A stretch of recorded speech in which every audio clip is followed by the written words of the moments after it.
They came to Jericho. As he and his disciples and a large crowd were leaving Jericho, Bartimaeus, son of Timaeus, a blind beggar, was sitting by the roadside. When he heard that it was Jesus of Nazareth, he began to shout out and say, "Jesus, Son of David, have mercy on me." Many sternly ordered him to be quiet, but he cried out even more loudly, "Son of David, have mercy on me." Jesus said, "Call him here." They called the blind man, saying to him, "Take heart, get up, he is calling you." So throwing off his cloak, he sprang up and came to Jesus. Then Jesus said to him, "What do you want me to do for you?" The blind man said to him, "My teacher, let me see again." Jesus said to him, "Go, your faith has made you well." Immediately he gained his sight and followed him on the way. This is the word of the Lord. The call of the church has been for 2,000 years or more, go and make disciples of all nations, baptizing them in the name of the Father, the Son, and the Holy Spirit, and teaching them to obey everything I've commanded you. And that's the call of the church today. And it's still the same. It's the call for the whole church. It's the call for the individual church, the local church. And it's the call for the individual within the church. The key word here is to go. It is a command. At the same time, it's an invitation. Go. It's not a call to sit around and do nothing and wait for things to happen. It's active. It's a challenge. It's a privilege. And it's a call. Go. However, for as long as I can remember, the church has been in tension between or over mission and evangelism. Evangelism, to proclaim the gospel in response to Matthew 28, the Great Commission. Go. Or mission, in response to the teaching of Jesus in Matthew 25. When I was hungry, when I was thirsty, when I was in prison, did you visit me? And all those things. Outreach. Outreach is where one goes out from the church to the people. Out into the streets, into the countryside, overseas. In-drag, what I call in-drag, is to bring people into church. Not in drag, but to drag them in. But both of those ideas of outreach and in-drag have usually been muddled up together. We've believed that if we've set up certain programs or events or rallies or things, that people would just simply come and be saved and all would be well and they would come to our church. And the seats would be full and we'd have to build bigger barns because we are told that the harvest is plentiful. We would simply go out and bring in the harvest. I think those days are gone. The assumption here is that most mission and social theologians would say was the belief that God was in the church. People came to church to find God, to experience God, or even to hear the word of God. The principle behind our mission was to go out from here, that is, to take the presence of God and share the gospel where God was. That approach is that we take God out of here and into the streets, into work, into our homes, into wherever we are. But that assumed that God was not active outside these walls. Vincent Donovan, an English missionary, wrote a book, and I was sharing this with the 8:15 service, and if I had to pick 10 most influential books and put them on my desk, this would be one of them. Vincent Donovan wrote a book called Christianity Rediscovered, an epistle from the Maasai, the tribe in Africa. He was a missionary man. He was English, Western Christianity evangelist who thought he would take Christ to Africa and convert the natives.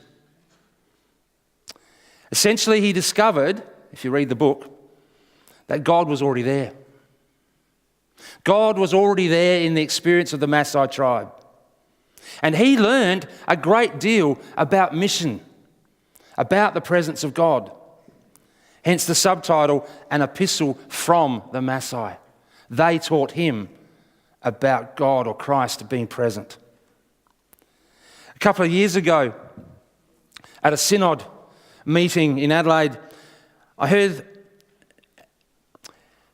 a passion that we need to change our focus, our outlook, our understanding or mission, and see that God does not simply live in our buildings, nor in the gathered community when we worship, just because we are the people of God in here. On the contrary, God is active out there, in the world, in the community. Now, another book, you might think I do a bit of reading, but they're just stuck on my bookshelf, really. Philip Yancey says, finding God in unexpected places. He says, the castle into which Christians retreat is the church. That makes me sad as well, because God doesn't limit himself, in the male gender, to the four walls of the sanctuary. Jesus himself looked for God not among the pious at the synagogue, but in the widow who had 2 pennies. The tax collector who knew no formal prayers. He found his spiritual lessons in sparrows sold in a market, and in the wheat fields and wedding banquets, and yes, even in the observations of mixed-raced foreigner who had 5 failed marriages, the woman at the well. Jesus was a master at finding God in unexpected places. God is already at work.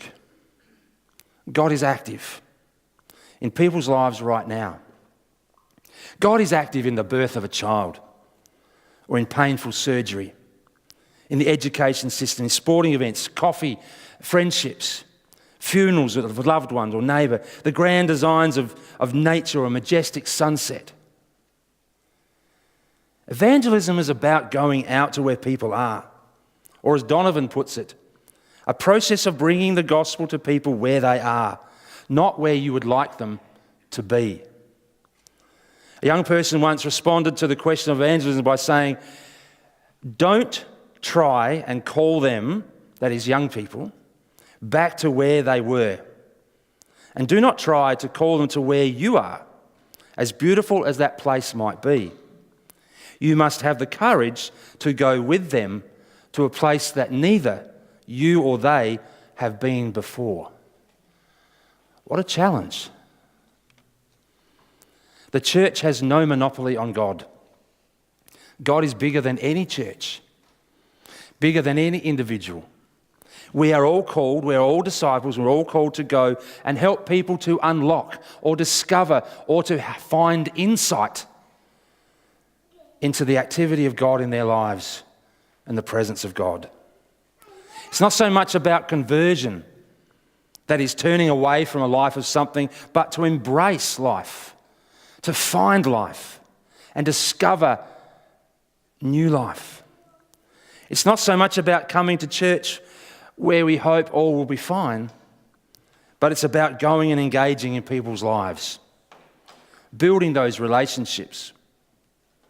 Jesus often met people in the marketplace, in the streets, in the everyday living of life. God is in the marketplace. And maybe we just might find God in the mighty McGill market here at the end of November. Who might we meet on the side of the road? Who might we meet over the bric-a-brac stall?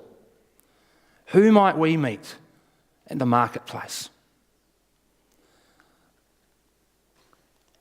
Philip Yancey goes on and says, in my own pilgrimage, I've often looked beyond church walls to find God.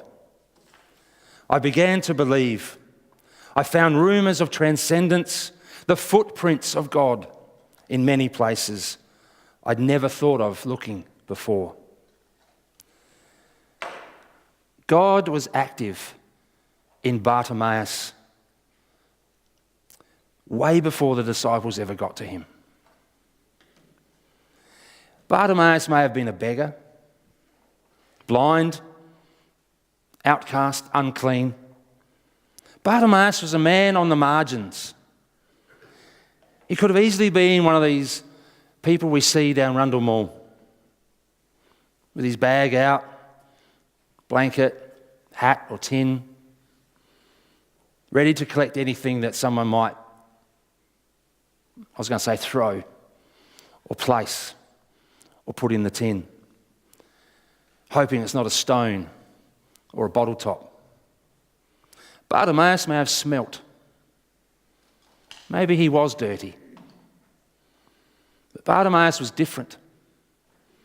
Bartimaeus was every evangelistic church's dream: to save, to change. Yet Bartimaeus had something. He had something. He had faith. He knew something of God already. He had the faith of a mustard seed. God was alive and active in Bartimaeus' life before the church ever got to him. He knew of God. He knew who Jesus was. Jesus, Son of David, he cried out. He had faith. And Jesus says, go, bring him here. And Bartimaeus jumps up and he comes to Jesus. Now, Jesus asks a very profound question to an obviously blind guy here. He says, what do you want me to do for you? And Bartimaeus' response was rather obvious. I want you to heal my left foot. No. I want to see. I want to see. Literally, I want to see. And theologically, I want to see. Or I want to have insight. He wanted to see Jesus right in front of him. I want my eyes opened. And for Mark, the gospel writer, is hinting that Bartimaeus is asking a bigger question. He's wanting his eyes opened. Mark is allowing Bartimaeus to be the spokesperson for us all. I want to have insight. I want to see the things of God. Bartimaeus wants to live. He wants to be clean. He wants to be well. Don't we all?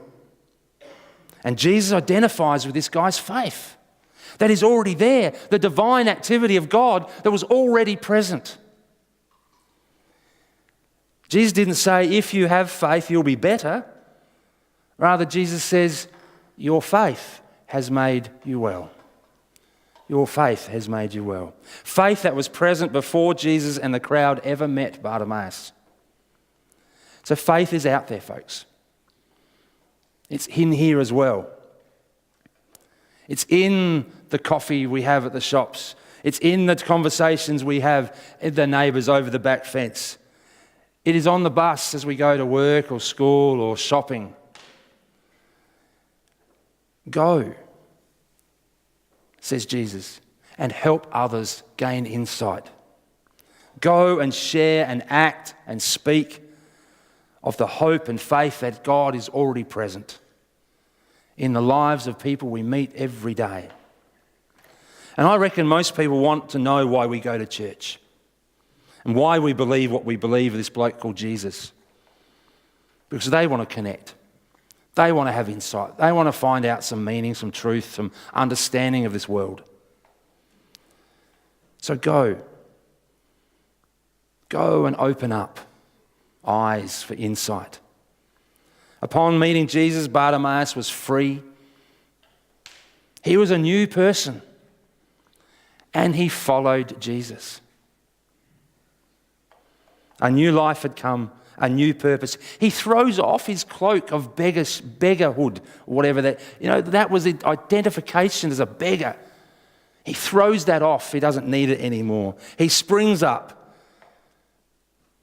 and follows Jesus.